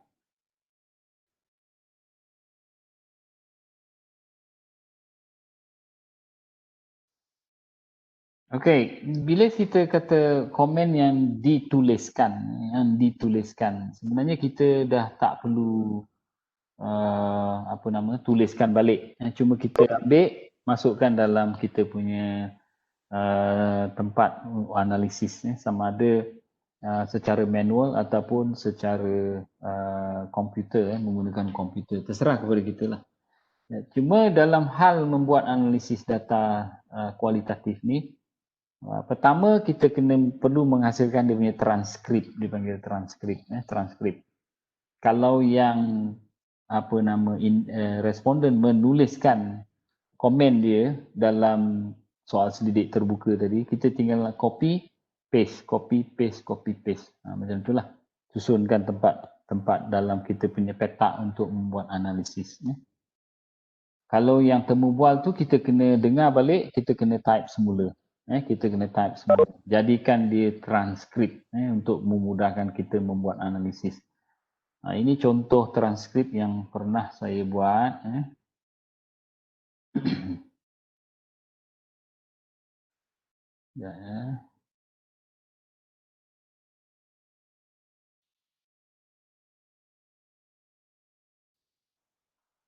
Okey, ni transkrip yang pernah saya buat. Jadi kita tuliskan dia punya transkrip tu, right? Katalah ini dia punya soalan dia, apa yang kita tanya tadi. Ini dia punya komen dia, right? Komen dia kita tuliskan. Untuk memudahkan kita menulis transkrip ni, untuk membuat analisis, biasanya kita tulis ayat demi ayat. Satu ayat satu, kemudian masuk ayat berikutnya. Jadi kalau kita gabungkan kat sini, nanti dia macam bercantum gitu kan. Jadi macam banyak sangat. Tapi kita pecahkan macam ni. Lebih mudah kita untuk menganalisis. So kita buat transkrip macam ni lah. Ini transkrip perbualan. Perbualan yang ditulis semula. Yang ditulis semula dalam bentuk transkrip. Kalau komen tadi, you copy, katakanlah komen tadi kan, daripada soalan yang dituliskan dalam temu bual, soal selidik temu bual tu, soal selidik terbuka tu. So kita tinggal ambil tadi, copy, and then soalannya kita tulis kat sini, soalannya apa kan yang kita tanya, and then kita paste kat sini. Macam itulah. Right? Itu yang perlu dibuat pada peringkat yang pertama. Jadi bila buat tugasan analisis kualitatif tu, you kena buat satu transkrip juga macam ini dulu. Okay? Ini yang tadi yang saya katalah.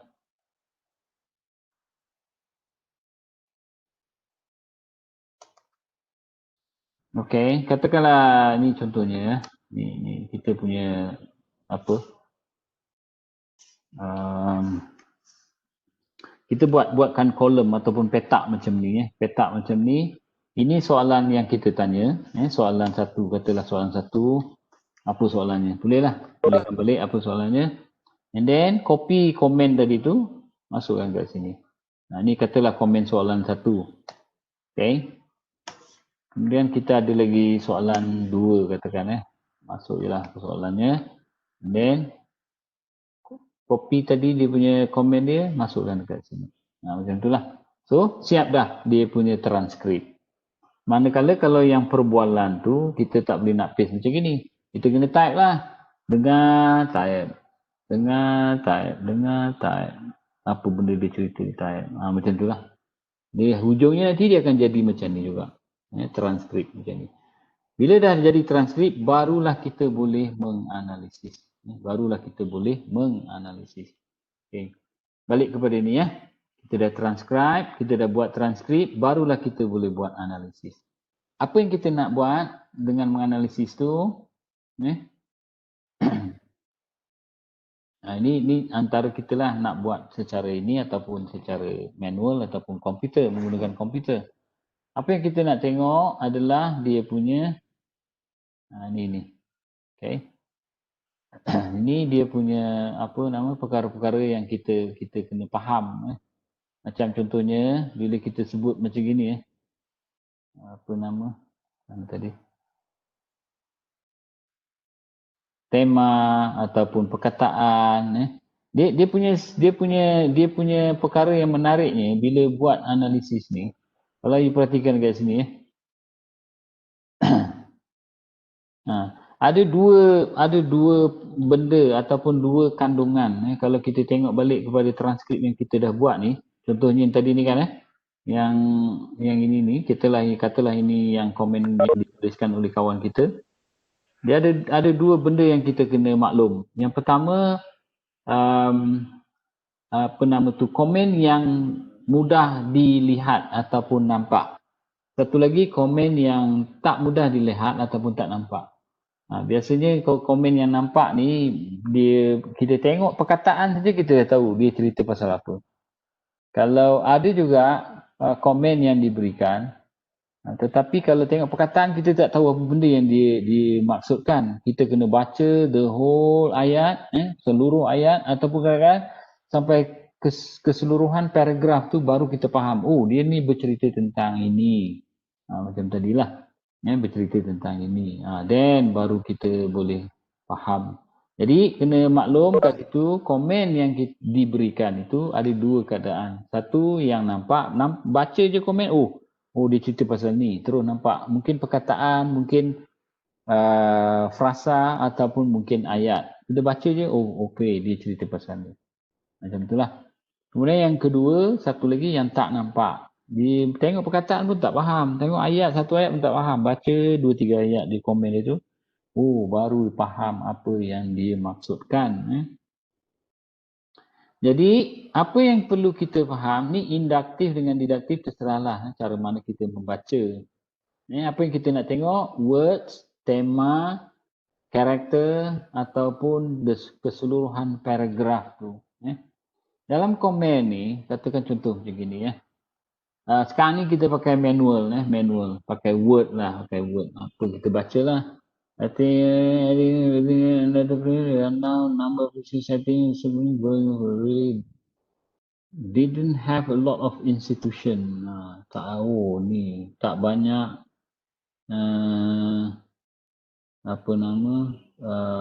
institusi kat situ. Okay, mungkin kita kata pakai ni. Right, alright, kuning. Ni satu dah. Tak banyak institusi kat situ. Possibly for international investor. Ni lagi satu. Okey, ini bukan nak apa, ini lain. Okey, ini lain, kita kasih warna lain.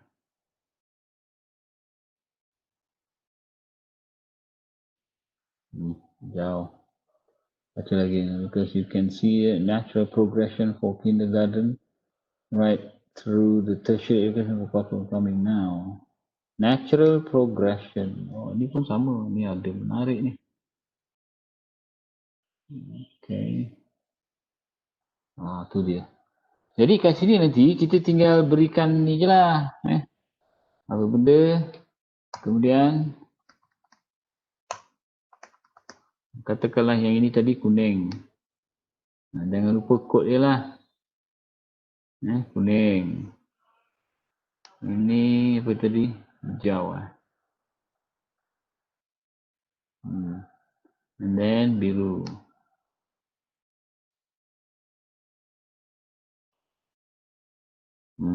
Tinggal berikan aja lah. Ini tentang apa? Ini tentang apa? tuliskan dia punya legend lah tentang apa. Macam itulah. Alright, itu cara mana kita nak baca teks orang dan kita cuba cari apa yang makna yang ada pada komen yang diberikan. So, jadi nanti bila buat sama juga macam simulasi data kuantitatif dan kualitatif ni. So you kena satu, dia punya instrumennya apa, you kena masukkan pada bahagian awal tu, ceritakan. And then yang kedua, dia punya analisis dia, proses menganalisis. Macam inilah. Kalau ada yang macam gini pun tak apa, masukkan saja dalam laporan tu. Kalau yang kuantitatif tadi, analisis dengan menggunakan SPSS. Kalau you nak pakai SPSS. Kalau tak nak, pakai kalkulator, setakat nak mengira peratusan pun tak ada masalah kan.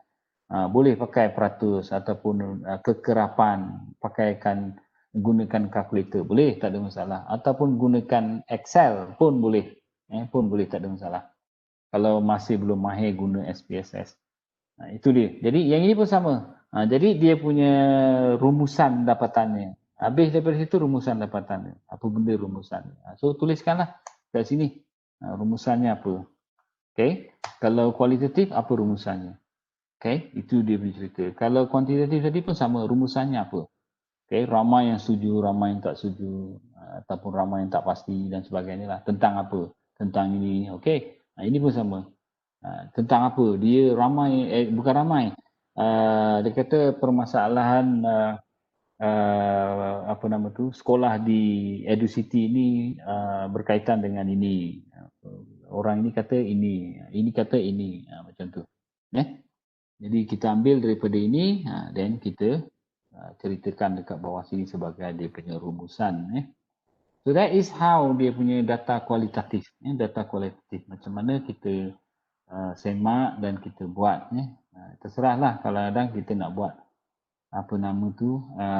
kajian kualitatif. Kajian kualitatif, so at least kita dapat sedikit gambaran lah macam mana kita nak buat dalam kita punya PSM. Dulu masa saya menjadi PSM, ada pelajar yang buat kajian kualitatif.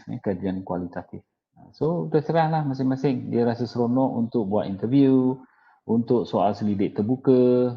So kat situlah masing-masing punya kesukaan ataupun keselesaan. Okey, itu data analisis. Data analisis kuantitatif dan kualitatif. Ada soalan tak?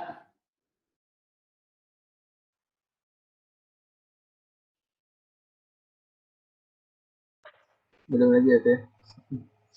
Okay. Soalan. Alright. Ada satu lagi yang saya nak sentuh ni. Yang saya nak sentuh, saya rasa sebelum saya cerita pasal penyediaan PSM, laporan PSM, saya nak sentuh sedikit tentang reka bentuk gabungan. Yang ini cerita dalam buku yang saya share kat dalam e-learning tu, dia ada cerita yang ini juga. Berkenaan dengan reka bentuk gabungan ataupun mixed method. Kaedah reka bentuk kaedah gabungan. Ini yang kita kata. Kenapa kita gunakan mixed method ni?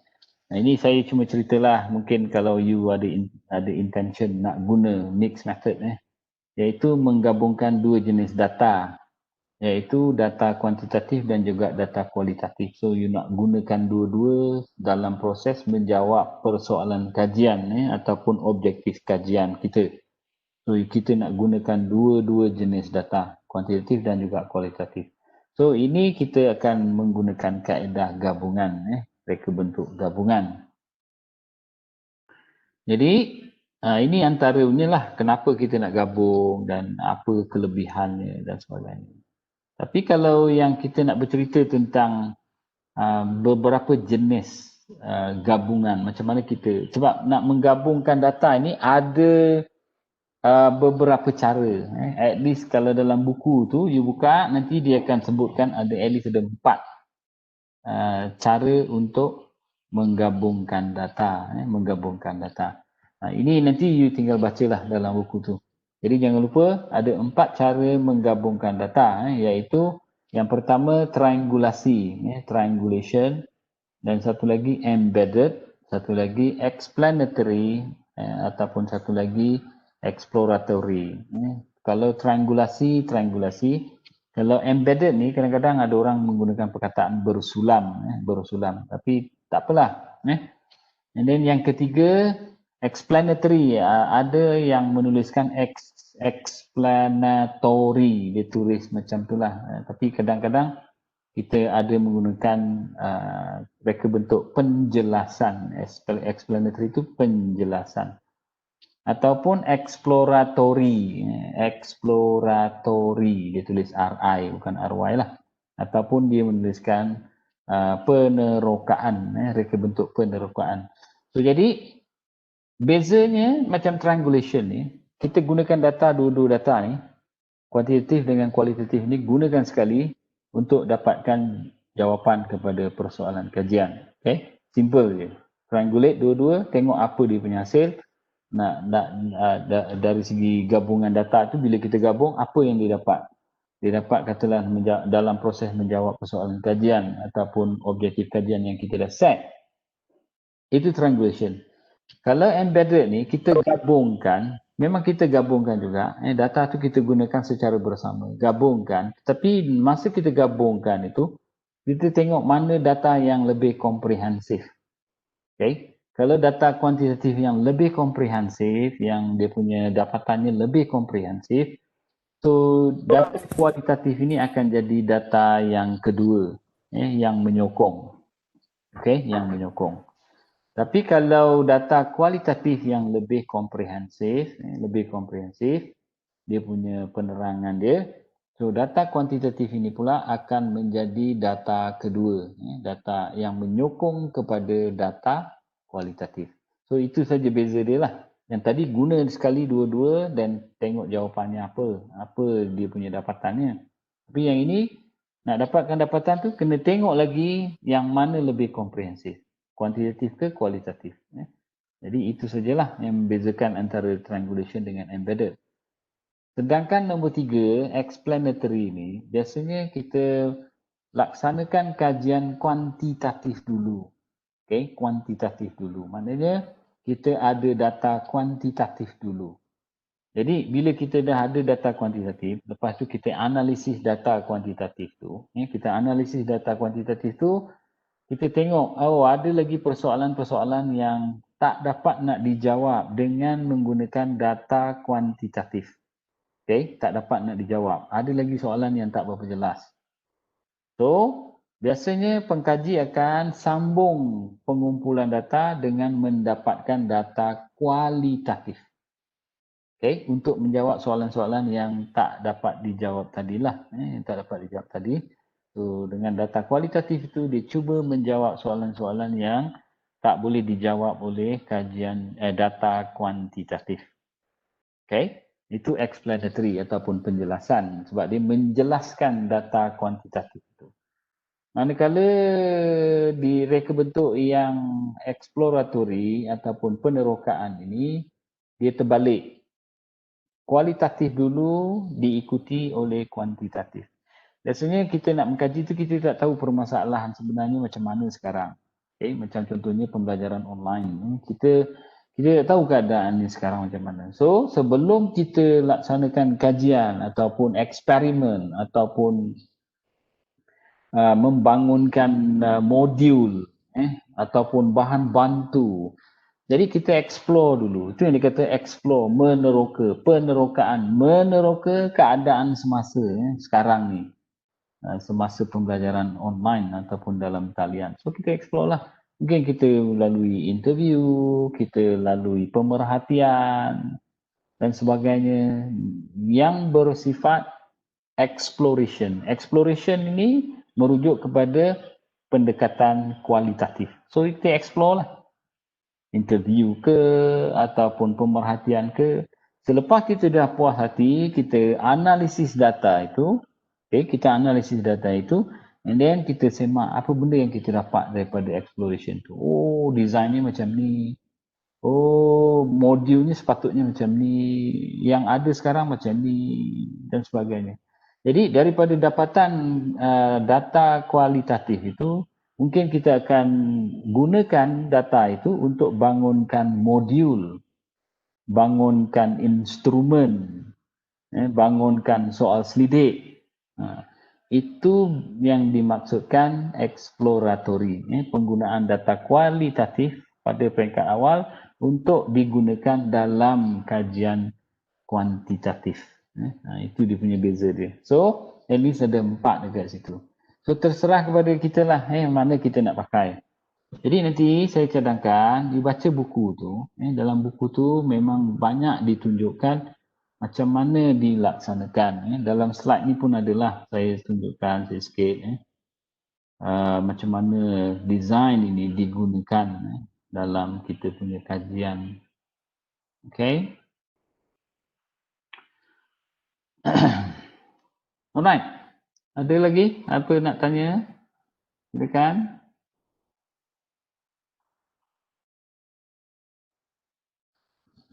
Alright, okay. So nanti lepas ni saya akan sediakan platform kat sini untuk submission, submission. And then kita target 25 hari bulan lah. 25 hari bulan itu the last submission. Dan saya akan setkan satu platform untuk penghantaran draft. Penghantaran draft. So saya akan set paling lewat 20 hari bulan. 20 hari bulan untuk hantar draft. Itu sajalah yang mampu saya sediakan untuk you punya proses menyiapkan tugasan. Jadi kalau balik kepada apa yang kita sebut kat sini, sekejap ya. Kalau kita sebut kat sini, kalau you perhatikan kat sini, tugasan 1 proposal penyelidikan, ini bersifat individu, masing-masing lah buat sendiri-sendiri. Kemudian yang kedua ni, tugasan yang kedua ni, dia ada 2, satu kuantitatif dan satu lagi kualitatif, analisis data simulasi. Gunakan kawan-kawan sajalah, ada 19 orang dalam kelas tu, untuk memberikan respon kepada kita punya soal selidik ataupun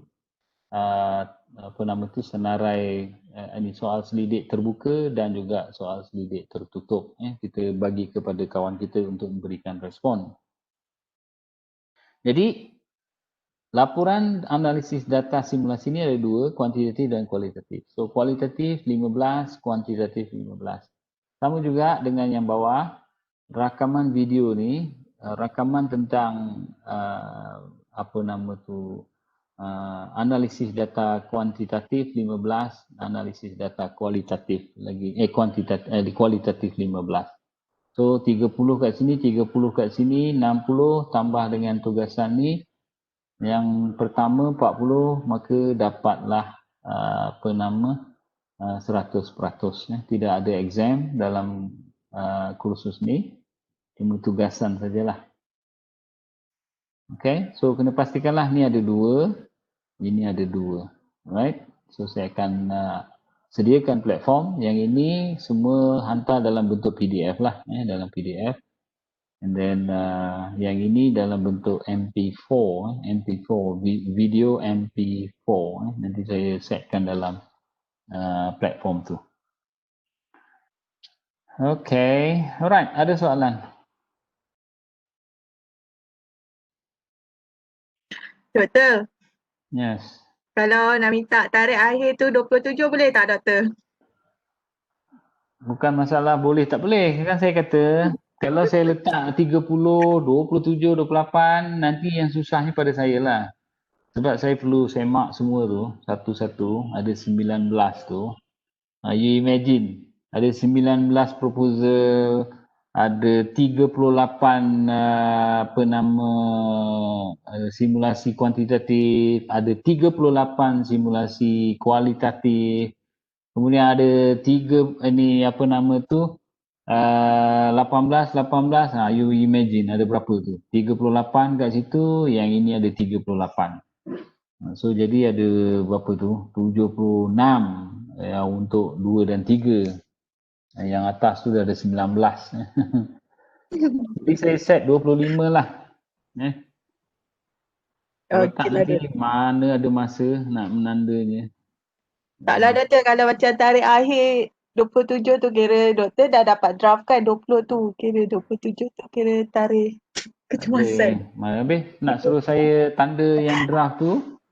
Baca draft tu dah satu kerja lagi Draft tu sebenarnya draft tu saya dah cakap daripada awal kelas ni. Kalau you dengar balik video tu, rakaman tu daripada awal saya dah sebut. Okay, buat draft. Seorang pun tak ada buat jadi macam mana nak digayakan kalau dah tak ada yang hantar Ni pun saya sibuk tanya lagi. Kalau saya diam macam ni, saya tak tahu apa benda yang dibuat. Kan anda kata 20 hari bulan tu kan hantar draft kan. Tapi kalau anda kata tak hantar draft, tak terus hantar final pun boleh juga kan. Itu wajib. Boleh lah. Kena kena wajib. Draft tu draft. Kalau you nak suruh saya semak, tadi kan you kata nak minta tolong okey, semak. Maksudnya Okay. dia bukan Okey doktor. okey.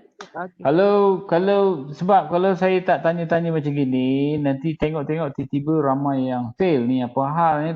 Dr. Mayudin pun tanya saya, kenapa ramai yang fail? Rupanya tak hantar tugasan. Ramai yang tak hantar tugasan. So jadi saya pun tak boleh buat apa lah. Macam tu. Okey, ada soalan? Besok kelas start pukul berapa doktor? Besok you kata ada kelas. Macam mana kata ada kelas? Lainnya doktor lah, kan saya dah perbetulkan balik. You ni Besok macam kelas mana? doktor kan? Kata Kelas you ada doktor. kelas dengan Mayudin. Kan saya kata saya tersalah. Kalau doktor lah esok. Aduh, ya awak ni. Bila pula awak sebut Ya Allah doktor saya ni. Tak Sekejap. apa doktor, esok jumpa lagi. Perasan saya tak ada pula yang dia sebut. Ada doktor, saya sendkan. Lepas tu saya minta maaf kan yang saya tersalah tu. You kata dengan Dr. Mayudin kan? Lepas tu saya kata salah kan. Cuba doktor tengok jadual doktor. Kan ada jadual baru lagi doktor. Itu jadual yang terbaru lah. Tak ada dah rasa. Okay. Sekejap Ini berapa? 15 Besok 16. 15. Dengan doktor. 15 tak ada kat sini. Esok 16 doktor. 16 Yelah, doktor. kalau ikut jadual yang kalau awak bagi ni, 15 tak ada. 15 hari ni. Kelas hari ni doktor. Kelas Yalah. kita satu Ahad. Itulah. Kelas kita satu Ahad doktor. Yang saya tulis tu, Kami KL doktor. kalau yang saya tulis tu, ya, tapi yang saya tulis dalam jadual saya, kenapa saya dapat 15 lah? Oh, Oh, tu jauh doktor. Sebab tu saya tulis 15. Patut doktor macam excited je. Yalah, sebab tu saya kata 15 kan. Saya kata 15. Okeylah Sesi tu malam kan. ni kata. Okey Tak buat 2 sesi tu cakap. Kejap Okey, kalau macam tu besok besok pagi saya ada seminar. Besok petang lah. Petang dalam pukul 2.30 Besok 2.30 kita Okey, doktor. sambung kelas. Kelas petang doktor. Kalau Hari Sabtu memang kelas kita start petang. Tak apalah 2.30 Okey doktor. Okey, boleh. Right. Kalau itulah saya cakap pasal dalam jadual saya tulis 15 Mungkin yang kelas ganti hari tu kot. Doktor kan nak buat satu hari. yang tiba doktor ada emergency tu. Okey, taklah. Itu saya dah susun daripada awal tu. Saya dah susun daripada awal semester. Okey, kelas space KL, sekian hari bulan. Macam mana kalau mungkin jadual yang saya dapat. awal, betul lah tu yang doktor setting. Sebab kita orang ada jadual baru bulan 10 hari tu. Aduh, ya. Ada je yang baru Okey, tak apa. Besok pukul 2.30 pagi tu saya ada seminar lah. Okey, Kalau boleh. pagi pun you tak kerja kan pagi? Ada yang kerja pagi Ada doktor. Ada. Right. So satu lagi dia punya dari segi apa ni pengurusan masa lah Saya tengok you kata ada 5, so pandai-pandai lah you susun Sebab benda tu at least mengajar you sendirilah macam mana mengurus time tu. Kalau tak nanti habis tergendala semua. Okay, so kita jumpa besok pukul 2:30 petang. Alright, okay. Terima kasih semua. Alright, okay. Selamat malam. Selamat berehat. Selamat malam, Doktor. Doktor pun sama. Terima kasih doktor.